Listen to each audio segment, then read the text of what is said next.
I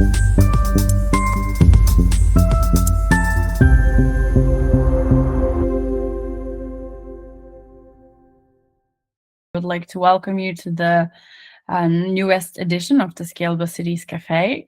We're going to be talking about energy communities today. We have our experts here, Judith Borsboom from Locality and Maarja Meitern from Vrije Universiteit Brussel and Rolf Bastiaanssen from BAX. My name is Veronica Surna from 20 Communications, and I will be guiding you throughout the session. Before we go a bit more into the introduction, I want to specify that this is a very open and collaborative session. So we welcome questions, comments, any kind of input from you. And we have also prepared a couple of interactive aspects for the audience so that you can already provide your input into the session throughout the presentations of the experts. So please sit back and take a coffee if you're after lunch and enjoy. As I said, this session is called Scalable Cities Café. Scalable Cities is a European Commission initiative to support smart cities and communities projects and help them identify and promote solutions that can be scaled up and replicated across Europe so that they can also lead to measurable outcomes such as new jobs or energy savings. And we look at various topics and themes from mobility to smart buildings, citizen engagement, data platforms, new business models, or different city governance types. There's lighthouse cities that pilot these projects and fellow cities that follow the process that is being developed across the lighthouse cities and try to replicate and scale up these solutions. And the Scalable Cities community is currently consisting of 28 projects. It has developed over a couple of years since 2014 until now. That has been quite a great group of projects. Our experts are actually looking at some of these projects that have already ended and some of them that are still ongoing, interviewing them and drawing some conclusions that are depending on what has actually been piloted in the cities and in these projects. Today's cafe is about energy communities, and we want to look at the potential of local energy communities for sustainable development. Our experts are there to actually share the knowledge that they have gathered throughout their research across all of the projects and the cities, the interviews and the outcomes that they have done. But it's also an open dialogue. So we really want you to engage into discussion with them and join us in kind of contributing, commenting, or even providing your own experience, because I know some of you are surely already from some of these projects and are implementing energy communities or have experience with them.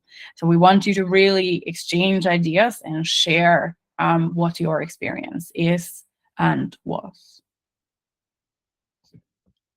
This is a part of a Scalable Cities Café series. So we already had one on innovation procurement, one on replicating smart city solutions in small and medium-sized cities. Today is the session about energy communities, and we still have 3 other sessions on empowering cities with AI, on urban digital twins, and enabling positive and clean energy districts. So the times and dates are already set. So I would like to also welcome you in all the other sessions that are upcoming, and also at the Barcelona event that we are preparing with all of these experts on these topics. As a kind of a couple of housekeeping rules, this meeting is recorded. Your input and your participation is therefore also recorded. If you do not wish so, please, you will have to exit the meeting and then follow the recording afterwards. You can turn on or off your camera as you see fit. If you're asking a question, it would be better that you turn on the camera. We do have a Q&A where really we would like you to contribute to the discussion. And if you'd like to have a question, just raise your hand and ask us or ask the experts or comment or provide your input. We will then upload the recording of the session also on the website and on social media, of course. Maybe we can go to the next one. As I said, we have a couple of interactive elements for you today. And so we would like you to also join us at Slido. You can either scan the QR code or go to slido.com and enter the number 3213991.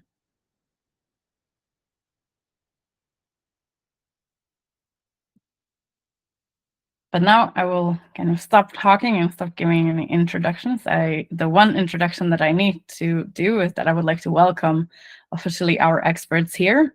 Maarja Meitern from Vrije Universiteit Brussel, Judith Borsboom from Locality, and Rolf Bastiaanssen from PAX.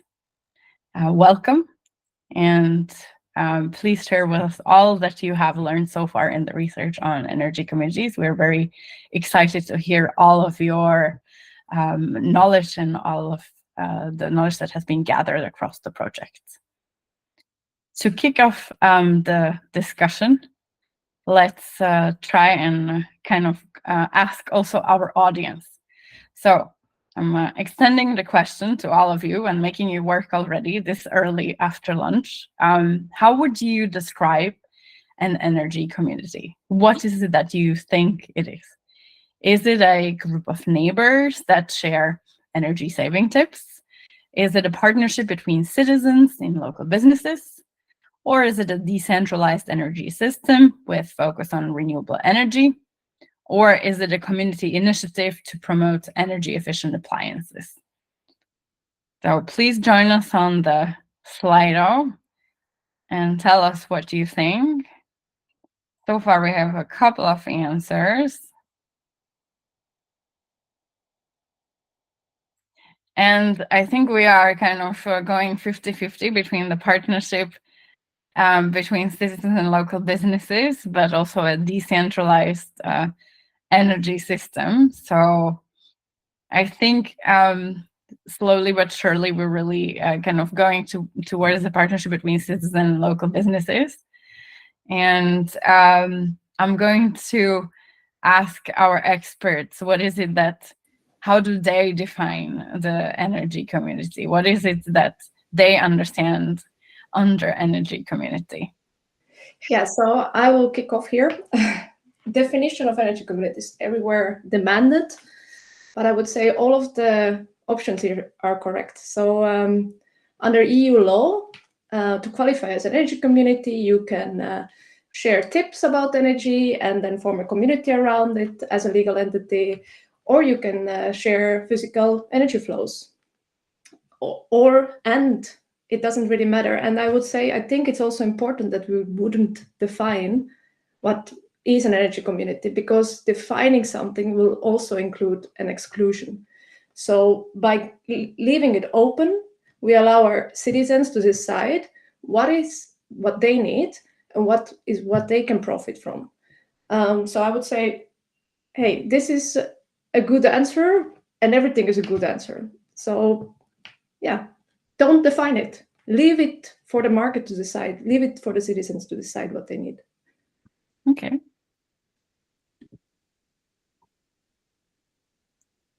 So we've already heard the definition, and it would be great to also understand a bit more about the importance of the energy communities.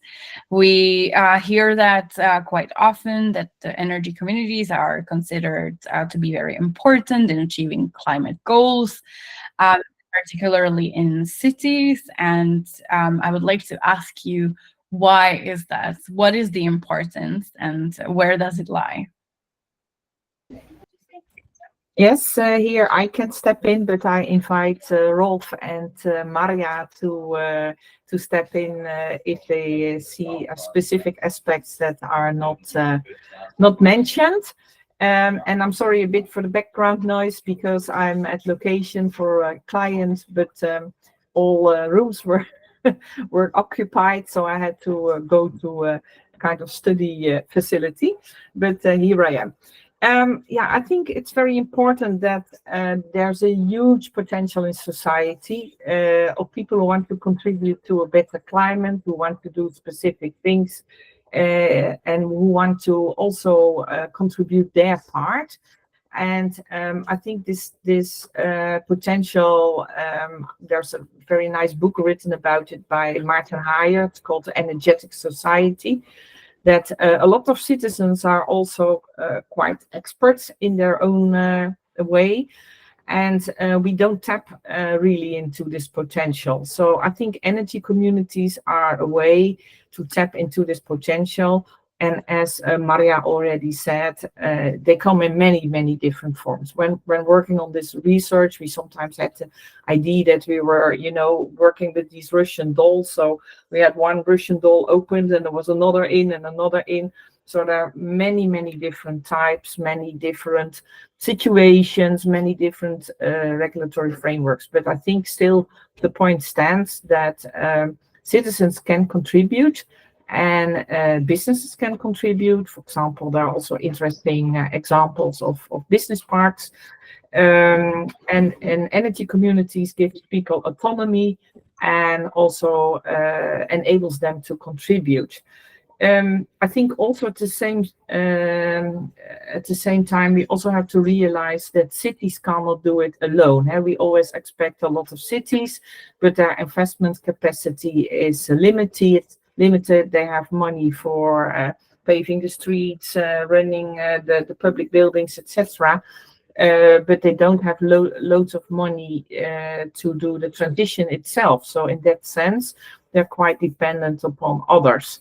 So for achieving the aims, and we have national aims, usually have European aims, but also a lot of cities have local aims. They are quite dependent upon what citizens can contribute and how active they are and what they can do actually in the end by really producing energy in a clean way or becoming a prosumer or working with different concepts.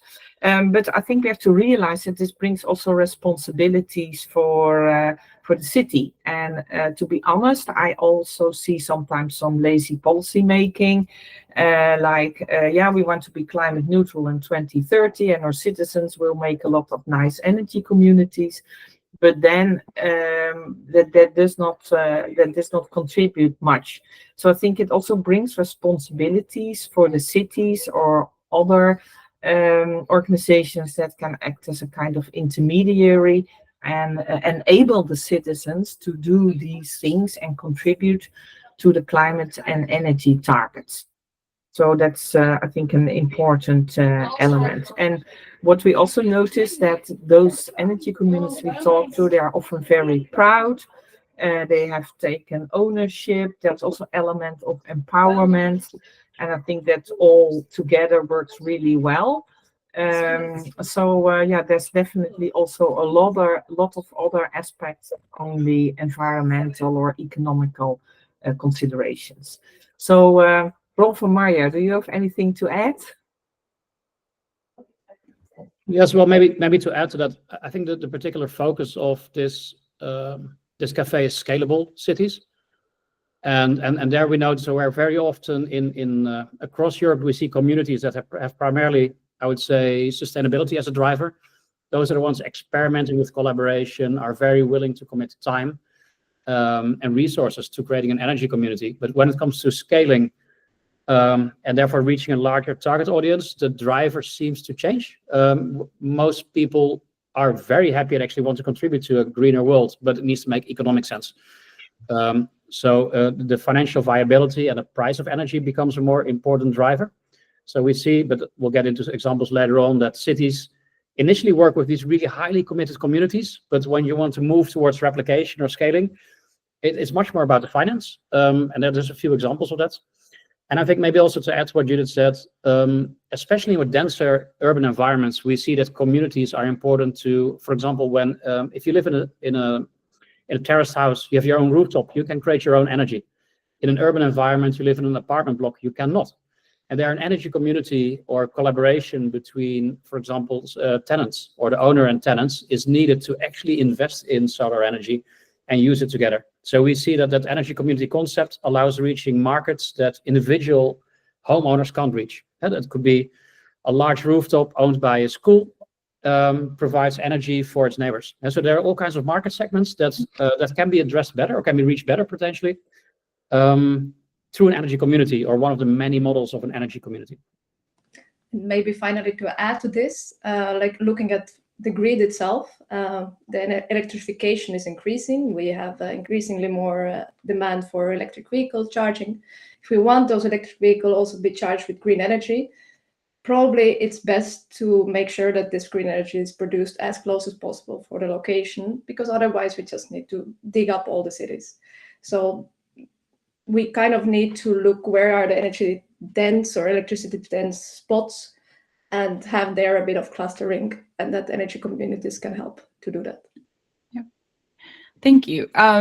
Speaking about the importance of energy communities, and I would like to also bring in the question already from the message board. We are talking about energy communities as a part of a key element of achieving climate change, but does that mean that without the energy communities we will fail? Are they really that important, or do we have some other solutions that could be equally important? So how big is the importance of energy communities in the whole mix of everything that we need to achieve? Well, first of all, it's a political question. What we choose? Do we choose big nuclear and then we dig up all the streets and put our money there, or do we keep the money local and we invest locally and we make sure that the investments and the electricity that is produced is used, that value stays local? So it's a political choice. Okay. Yes, I think it's one of the key questions that I'm very happy that's been asked, that policymakers need to identify. It's what is a unique contribution of the concept of energy communities, and in the end, energy markets are regulated. So it's whatever policymakers decide is the shape of the market.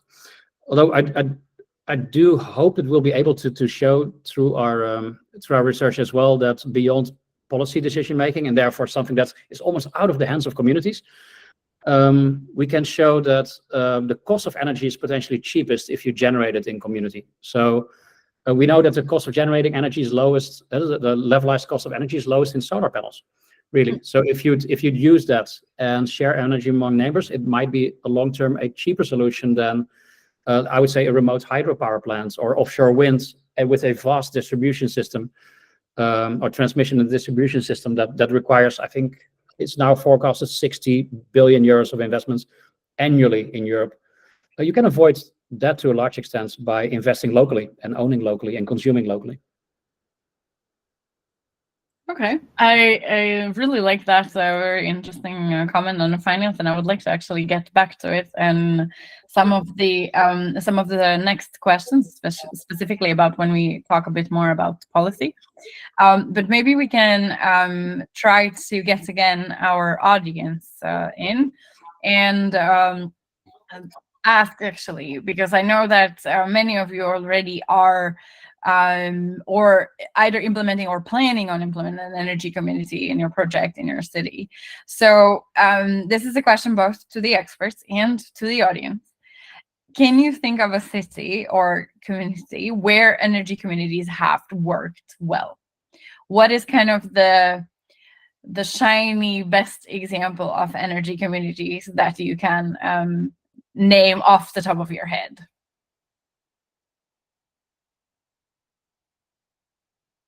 And I'm asking also the audience to contribute throughout when the experts are talking. No, okay. Yeah. I was not clear in which order you wanted to proceed with this, Veronica, but I would be happy to answer, and I hope the background noise is not too disturbing. I think there are, of course, a lot of things going on at the moment, and as was already said, there is a lot of different types of energy communities. So what is an energy community? It also comes back to the definition question and the answer that Maarja gave to that. I think what I found myself very impressive was when Rolf and I were at the Urbis event in Brno, the presentation of Doris Kumling from Beng, which is an umbrella organization for energy communities in Bavaria. And we had already noticed that Germany and Denmark are quite advanced in terms of energy communities, also having very different types of them.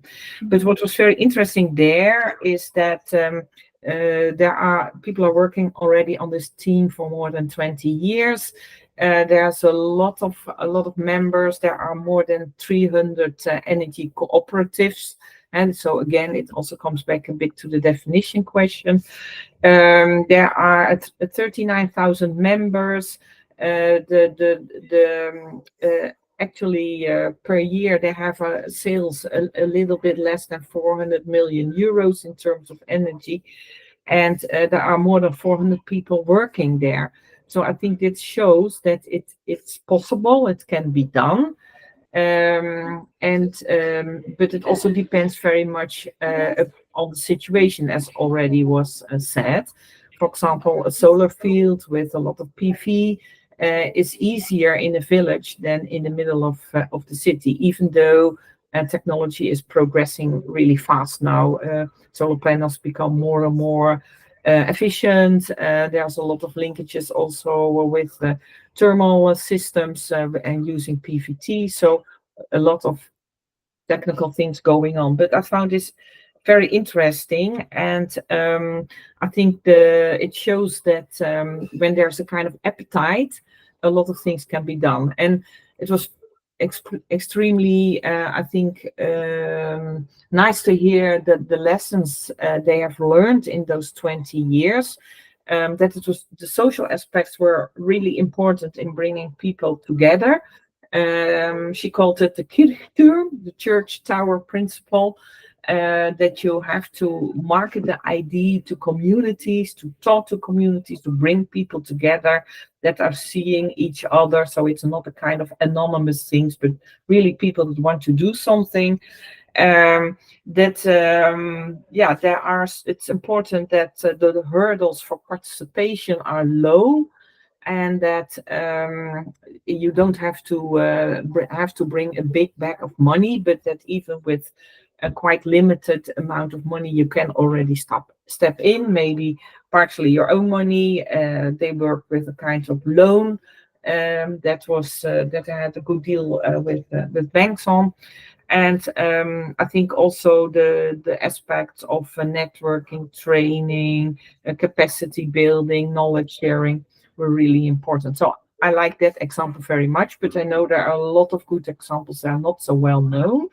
And also for that reason, really looking forward when the publication of the repository of energy communities will be made available again. It's currently, it's a really, I think, very good overview of a lot of energy communities in Europe, also with the map. And to my knowledge, it's updated and will become available again on the website of the European Commission. So I think there's a lot of good material out there when you want to work with this. Maarja and Rolf, anything to add? Yeah, it's a super interesting subject. Let me link back to some of the comments that the participants made. We do see that there are several generations of energy communities. I think that the first generation was very often about collective investment in, for example, wind or solar power. So it was roughly a power purchase agreement. A community would invest in a small scale wind facility, and you would collectively buy energy of that against a fixed price. Then I think about 5 years ago, there was this really big hype in Europe about renewable energy communities or consumer energy communities, the new regulatory aspect. There, when we did interviews with 8 cities during our research, actually, many of the cities that jumped on that subject, they are less excited about these regulatory energy communities than they used to be. They are the type of energy communities that require setting up a legal entity where the participants, citizens or businesses, have a vote, and it's quite labor intensive. And what we do see that works, and I see some of the names pop up here, is a model that's more like collective self-consumption. So a joint investment model where actually through mostly smart metering and a transactional model, citizens can work together without a regulatory level on top. I see that happen by some Energia, as mentioned here in Spain.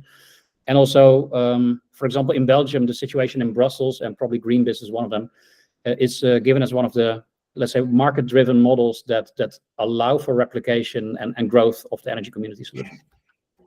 Yeah, exactly. So what we see is that there has to be a kind of, sorry to say, a financial stable benefit that makes sure that the energy community that is created is also long-term sustainable. So indeed, cooperative investing in big assets, crowdfunding energy communities, a city investing first and leasing solar out, obligatory participation sometimes work in some countries where a developer has to include local citizens, and maybe a bit more sharing-oriented car sharing.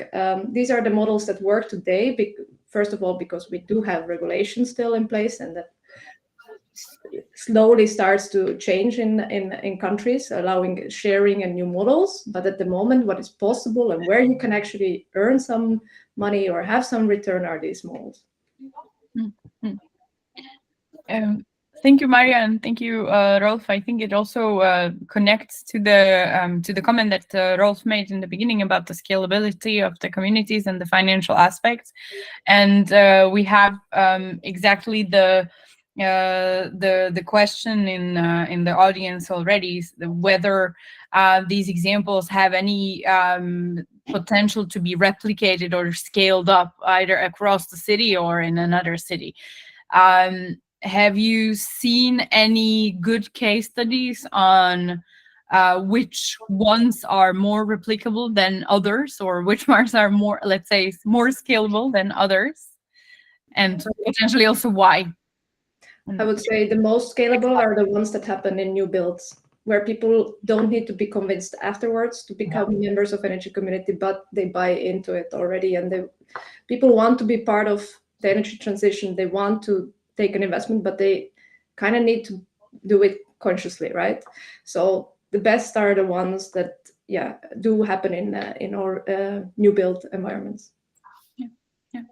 And that's maybe to add to that, that's also where municipalities could play a role. It's we see some of the more progressive, or let's say active cities and municipalities make it a requirement, for example, to allow for permits for new construction. We see that happen in Espoo and in Finland. We see that happen in cities where there's other less stringent rules or regulation, but there's promotion of energy communities that it's included in new build. In existing communities, it's either rural, more the classic power purchase agreement. It is in industrial settings where there's high energy intensity, but also the potential to generate a lot of energy. And we see it's in homeowner associations. So that's multifamily dwellings where you have a shared rooftop. And we see cities across Europe actually focusing more and more on these niche markets almost to provide technical assistance or to provide support with tailored information, tailored contract models, or maybe even some subsidies to get markets going. We see that in Catalonia, in Belgium, and in other countries. Thank you. I would like to unmute Frans, who has a question. Yes, thank you. In order to understand what first Maarja said, but also Rolf said, that it works best in new build environments, I think then you should distinguish if it's a new build environment where the community is involved from day one, or if it's a new build environment that is decided by private developers where the community only steps in when the entire real estate is ready and when they have to accept what's built. So I think by only stating new built environment is the best option, I would disagree. Thanks for sharing. We'll take your opinion with us. Yeah, I think you're right. So it's easier if things are included from the bottom up or from the start. But there are not that many new built communities in Europe, and but the good thing is we see these novel models occurring in both new builds and in existing environments. And so that's the coming 5 years we'll see scalable and replicable models occur everywhere. Okay, thank you. I think we've discussed quite a lot about the successful case studies. And I would also like to maybe talk a bit more about not so successful, or if there's any kind of failures and what can be actually learned from that. Has there been any ones that you have seen that have not worked out well, and why? I've had a lot of experience with these cases through my work as a innovation consultant and with a lot of your Horizon projects as well, because most times we had either too ambitious plan and we tried too much too fast, and they were first of its kind, so pilots often got stuck at some point either in regulation or citizen engagement or in technical problems.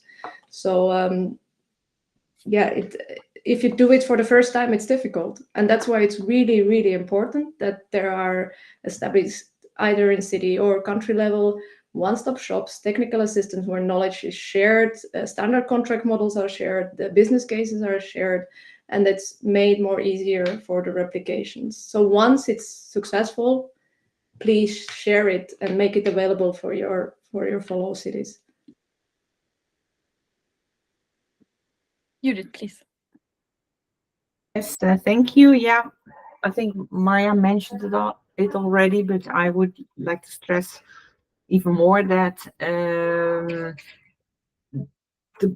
we did not come across a lot of information where things were, not going well after being a couple of years in operation. So the main difficulty seems to be in the beginning, in starting up phase, when it's really difficult to get people together. And just as a small anecdote, I interviewed an expert, and this person told me that he had noticed that there were so many in successful energy communities. There were often a lot of technical retired men that took a very active role. So he was asking himself, it cannot be that the whole energy transition is depending upon retired old men with technical education, because then we are really not working in the right way. And I think he has a really important point that if you want to do things and want to set up an energy community, it requires a lot of technical knowledge, a lot of legal knowledge. You really have to delve into it as a citizen. So you can do things, of course. The door is open. You can do it, but the question is how feasible is that for a lot of people who might have small children, busy jobs, etc. Apart from the aspect of affordability, because that also plays a role. Some energy communities, there we see that people who have the money anyway can set up and do it. But can you also invent good models for communities that are not so well off? I think that's an important question that's not yet answered. Thank you. Yeah. Yeah, I think that the best signal of what works and what doesn't work, and your question in this case, what doesn't work, is by seeing what does not exist. And citizen energy communities hardly exist. It is if you get a group of people together that have never formally worked together, that are volunteers, and that need to set up a regulatory setting with underlying investment plans, underlying technicals, it's not going to work. And so what we see that different cities do, again, maybe referring to the example of Catalonia, the city of Barcelona and the region, they've set up 15 energy communities, out of which only one is a regulatory energy community, and the others are collective self-consumption. So that's financially driven, rational investment cases. City of Ghent, also one of the cities that we interviewed, has the same experience. There was initially a lot of hope that citizens would come together and would meet months after month, setting up their own legal entity and take their energy independence to a higher level. No, and not even maybe, but no. And there also the city has decided to switch to another model, which is collective self-consumption, and it's and facilitating that by standard contracts, by loans, and by keeping that. And both Barcelona and Ghent have kind of standardized and created a sort of a one-stop shop. I think both Maarja and Judith mentioned it, where simple standard models are available. And maybe we're now at that phase where the inventing the wheel phase is near completion, and we have a few models that seem to work in existing financial or regulatory settings, and it's much more about replicating those and creating excitement about those models. So thank you for addressing that and mentioning also that different models that actually work. And we have also a question whether there are any stakeholders or any entities that we miss in the mix that need to be established in order to enable the replication. Because perhaps there are some entities that could support, for example, with the education of the citizens, or with the administrative or legal requirements. Again, that depends what city can give as a budget or how much time they have. But I've seen as well, for example, in case in Estonia, that the city has ambitious plans, but there is no budget available to do anything. So once the person left that was excited about energy communities, everything was just dropped. So, and another thing that we came across is that within the municipality as well, if there is interest and somebody makes up a plan, there is no consensus within the organization between different departments that they agree that this is a good idea. So even before stakeholders, it's good to have your, let's say, your own house in order, in the sense that you know where you're heading and why you're heading there. And I think it's very important for cities to think, what do I want? Which kind of communities do I want in my city? And then start putting the tools together to get there. Yes. What we now see is that many cities and regions, they try to replicate. They go from maybe 1 to 10 energy communities, regulatory or not, to maybe 50 or 100, and that still can be supported. So a lot of the preparation costs can be covered. So cities are offering, for example, free technical expertise or a subsidy for communities to support those very high upfront costs. It's in most energy communities, you're talking about hundreds or potentially thousands of hours of volunteer work, supported by technicians, supporting by finance specialists, supporting by legal specialists. The upfront costs, I wouldn't be surprised if you would have to price those to hours. It's 50 to 100,000 euros for 20 households or 20 units to sit in an energy community. It's because there's not that standardization. So cities that can support those, they provide a technical assistance.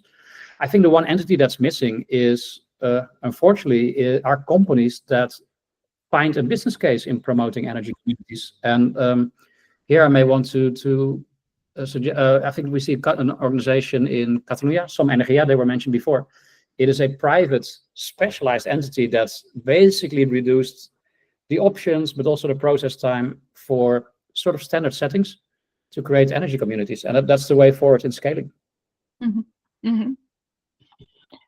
It's a bit connected also with the other question that we have in the queue, whether it's the city that has to be the only entity that provides for this kind of funding, or whether there are any semi-commercial or fully commercial. So you've mentioned the Spanish entity. Are there any other private or semi-private entities that come to mind?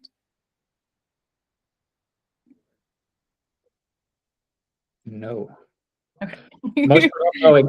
But if you would reverse engineer it, I would ask the question: what is the margin of, let's say, what's the financial margins that can be generated potentially in an energy community that allows a community to hire a specialist to support the creation and the operations of the community. And what we see is if energy prices are relatively they're stable. Luckily, they're coming down after the Ukraine Russia crisis.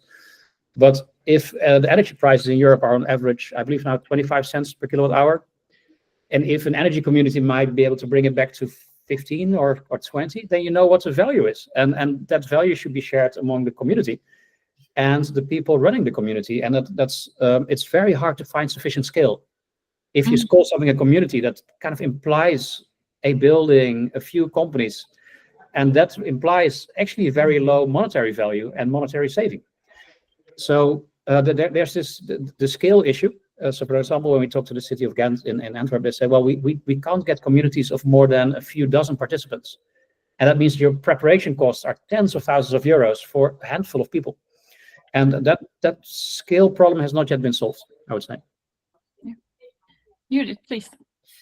Yes, thank you. I just wanted to add that, also referring to the questions of Oma and Frans, that what I found also very interesting is how it's organized in Czech Republic now, because there's a collective, UCAN, who is basically giving advice to interested parties who want to set up an energy communities and fulfills this intermediary function. So they are technical expert, but also financial and legal expert. They have bundled their expertise. It are just, experts who have joined forces. So, but I think that was a very interesting offer that they could make. And either a city can offer that themselves, but then they have to set it up, or you can organize it through such an organization who can then, we say ontzorgen in Dutch, but I'm looking for the right English word, who can take the burden of organizing and setting up the whole thing from interested people's shoulders. So I think this is also very interesting. It does not have to be the city, as long as someone takes on this responsibility, and then it becomes maybe this one-stop shop, and this one-stop shop is purely commercial. Probably they get a bit of subsidy or whatever, but in the end they will have to earn their money with it. So I think this is also an interesting example. Thank you. And we have a question from the audience, so we will take it now as it pertains to the discussion. Please, Sissy. We basically work for SweSmart. We are a tech provider for energy communities. And just to give examples, we work with municipalities and Namur as a client. So we do provide them with tools for up to 38 energy communities to actually try to do the technical feasibility studies and then also managing their operational more efficiently.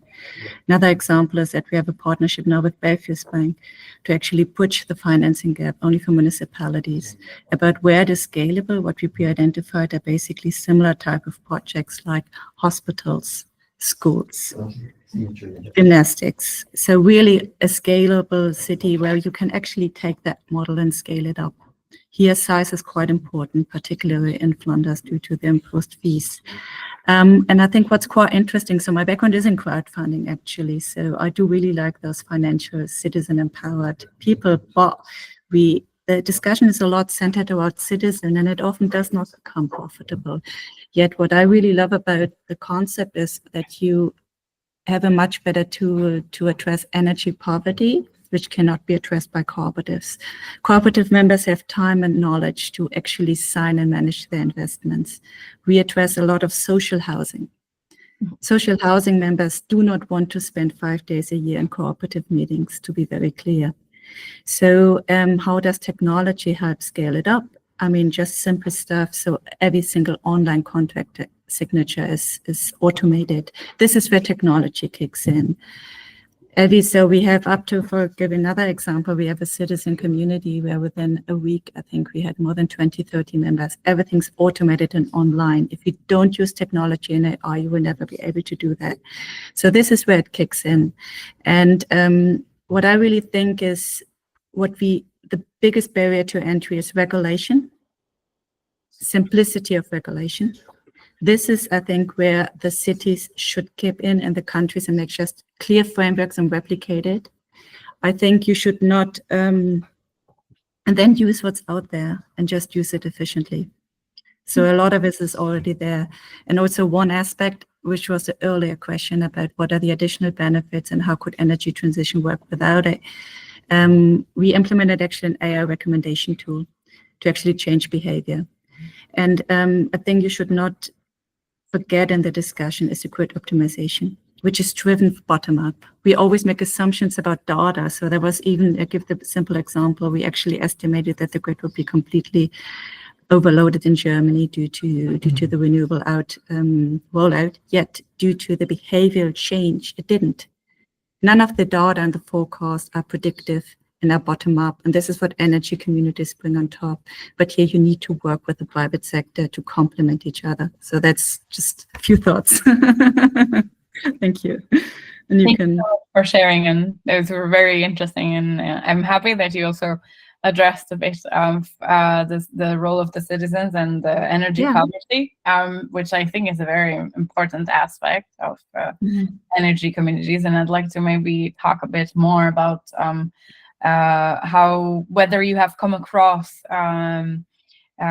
any kind of examples where the role of citizens is important, and how can the role of a citizen be actually supported by the city? In our cases, so we work with about 60 projects, so we have a good idea about, you just talked about the engineers. One of our favorite projects is completely steered by former engineers who bring all the people on board. I love those, And also, I think everybody, it's really I find it a completely agile learning process. We don't know the power yet. So every time we have an energy community, people start questioning the energy bills, start questioning the efficiency, start using it also as it's a very cost efficient, empowering tool to see how to move ahead and really start being responsible. So even at a very low level, even when you look at schools, so they're like, oh, it makes more sense to have EV charging stations than another solar roof. It makes more sense to change the opening hour and share. So I think for me, it's a bit like the next revolution where people started to own the solar panels and now they own the consumption, the production, and what they can actually negotiate. And so I think that it's really, really nice. And it even translates now on the industrial sectors to PPA equivalents where, because as a solar installer, you want to make it attractive to tenants or to property owners to join an energy community.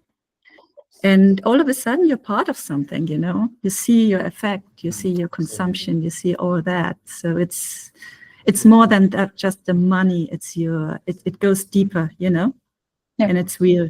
And I think that's nice about it. It's also engineering. It's not just financial, it's both. Yeah. Thank you. And I think Judith also has a couple of things to add to that. And of course, again, Maarja and Rolf also have a lot of things to bring there. What I would like to say, I think we already discussed it quite at length. You see, often the initiative is coming from the citizens, usually, or the businesses.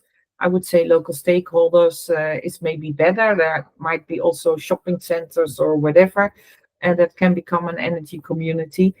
So I would say that the initiation, the initial starting to organize things often comes from the community.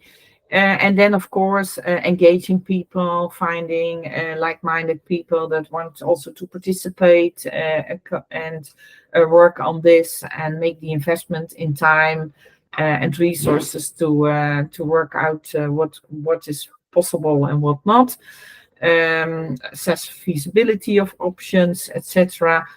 So there, I think the citizens play a huge role, and of course all the implementation, planning, etc. I think that replication, scaling up is a bit more on the plate of the businesses, of course, because it's their market or the municipality. But I think the question that follows, because usually citizens take, more or less, let's say, nearly full responsibility for implementing and setting up energy communities. But then how can cities actively engage them in the planning and management of these projects? I would say it's the other way around. How can cities help energy communities to plan and manage their energy communities? And how can they support them, point in the direction of finance, providing technical assistance, or arranging that someone else can do that? So I think that's important to turn it around. It's not that the citizens are there to fulfill the goals of the cities, but it's a reciprocal relationship. So it should come from two sides, I think. And the cities or another intermediary are really, really key, as was already pointed out by Rolf and Maarja, for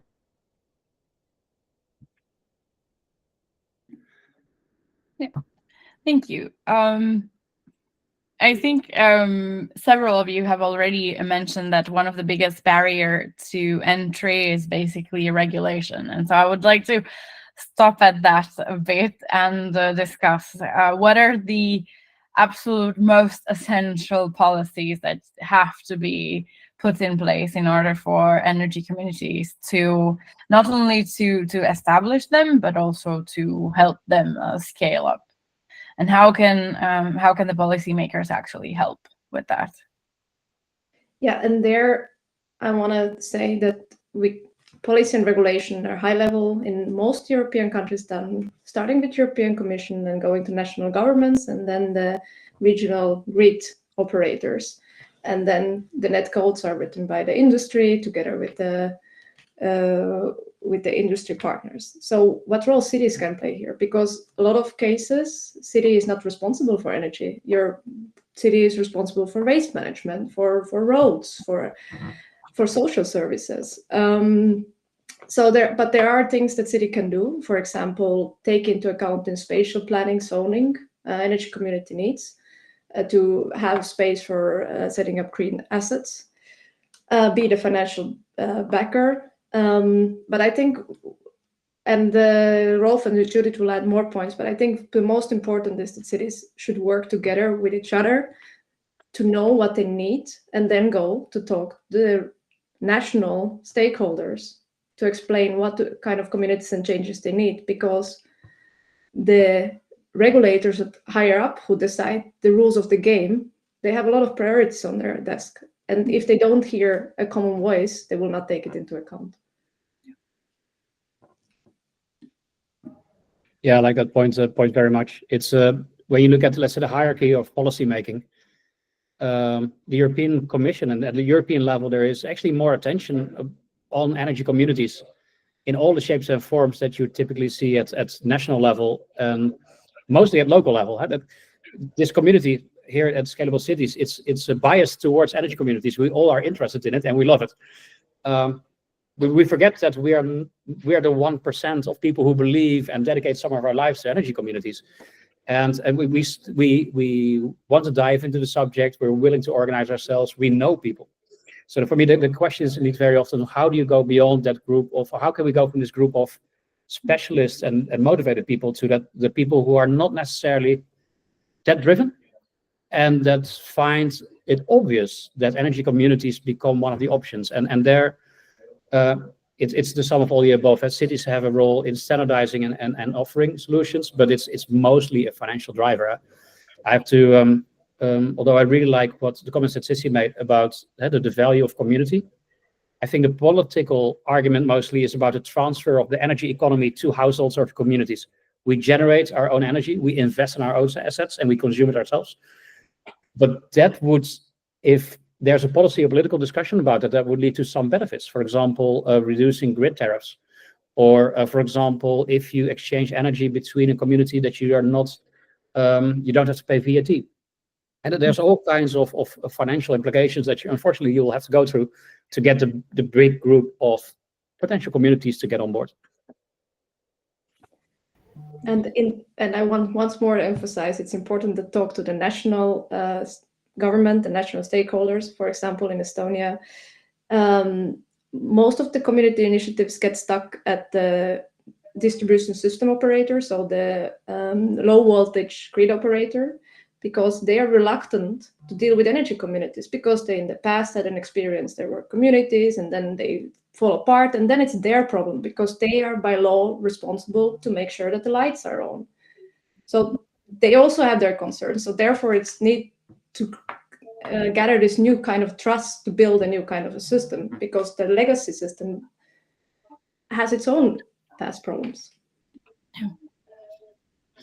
Yeah, I would like to add that I think the cities themselves, indeed, they don't have much power here at this level. I think that was also one of the conclusions in ESPO, maybe in terms of building permissions or construction permissions or areas where you allow things or not or whatever. But anyway, I think it's important that the cities join forces and lobby at the national level to make changes, because what was also clear from the interviews and the desk research is that, for example, in Bavaria, Germany, there was a lot of interest, a lot of people wanted to participate, but then the law changed and it became much more complicated.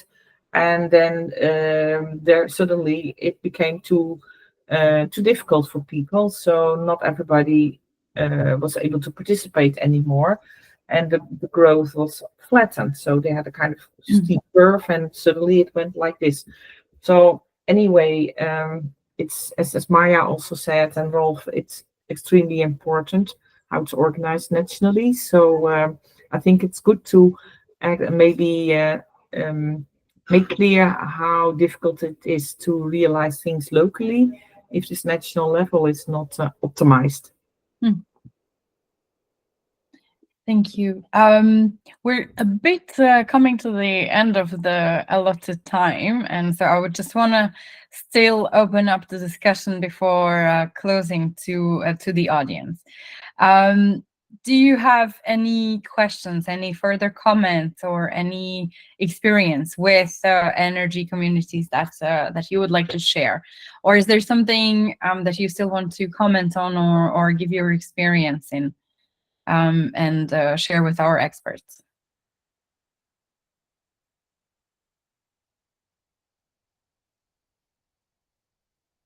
So we've had a lot of interaction before, but now it seems like everybody has suddenly become shy. It's because of the coffee cup. Now everybody thinks of coffee. Probably. Okay, so maybe let's jump to our then kind of a last question. I'm not gonna keep everybody for too long, but I still would like to hear some words. So. As Rolf very aptly pointed out in the very beginning, the Scalable Cities community in general is very much about scaling up the solutions, and it's also very important to find the elements of the pilots that can enable scaling up across Europe, because we have in many cities very ambitious goals to reach by 2030, and they will not be possible without quick and great scale of these solutions. So we've already touched upon a bit on the scalability of energy communities, and I'd like to understand, and I'd like you to think about what are the factors that contribute to successful scaling, and what are the trends, to kind of pretend to be a bit of a fortune teller / future predictor. What are the trends and developments that cities should be preparing for when it comes to energy communities?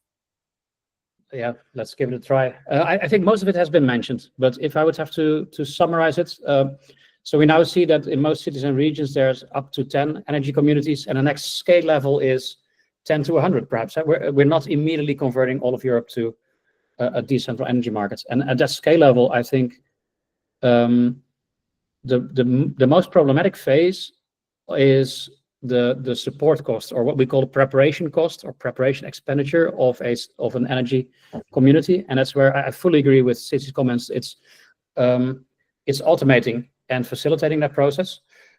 So I think that cities could and should move from thinking about, let's move from creating the next energy community, that's how to create a system that can support 50 energy communities. And then all of a sudden you need to work towards standardized processes.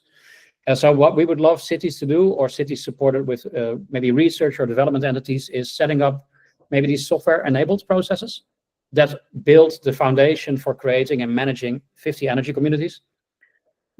We do see cities standing up in sort of conversation with DSOs in changing net distribution system tariffs. For example, in Brussels, where if you want to set up an energy community, or if you want to share energy, you pay less distribution system cost if you share within the building. And you pay a little bit more if you share within a street, and you pay full tariffs if you share within the wider city. So there's all kinds of emerging tariff systems that really facilitate local energy generation and sharing. And I think only cities are now finding out where their informal power lies. And that informal power just as well goes to the national government. So at local level, scale up the effort towards and make yourself ready for 50 communities, not for the next energy community. For cities to become a professional representative of their small communities. So work with your DSO and work with national authorities in a way to change the playing field. And when it comes to market models, prediction, citizen or renewable energy communities as a legal entity, they have not caught on. It is collective self-consumption. It's a market-driven model that seems to be much more popular. And finally, I wish that policymakers would start to think about the local energy costs. So what is ultimately the price that your communities will pay for energy? Local levelized cost of energy.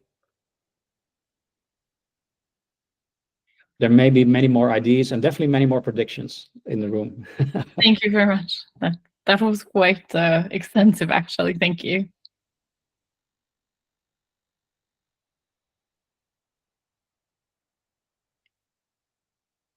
If there are no further input, comments, or questions, and I know that also Cici has mentioned a couple of additional elements. So Rolf has already mentioned that involving DSOs and local energy authorities, and also involving energy suppliers. So I think all of those are very important, and I'm very excited to see how cities can actually help implement all of these and try to scale up all of the energy communities across Europe. As I said, this is an ongoing series of conversations, so we will continue this discussion with our experts at the Smart City Expo in Barcelona on the 7th of November. Between 12 and 2:30 at the European Commission booth in Hall 2. And also, if you would like to hear more from us about energy communities, but also about all of the other expert work, do not hesitate to follow us on LinkedIn and Twitter, and also all of our updates on the website. We will be posting the recording of the session and of all of the other Scalable Cities Café sessions online shortly, and you will, of course, all receive a notification on that. I'd like to thank our experts for the extensive insights and all of the knowledge that they have shared. And I'd like to thank all of you in the audience for all of the contributions, questions, and comments. They have been extremely valuable, and thank you so much. We'd like to keep in touch, so please do not hesitate to engage with us. Thank you so much, and I'm looking forward to the next cafe. A big thanks and a big round of applause. Thank you. Thank you, Veronica. Bye. Thank you very much. Thank you.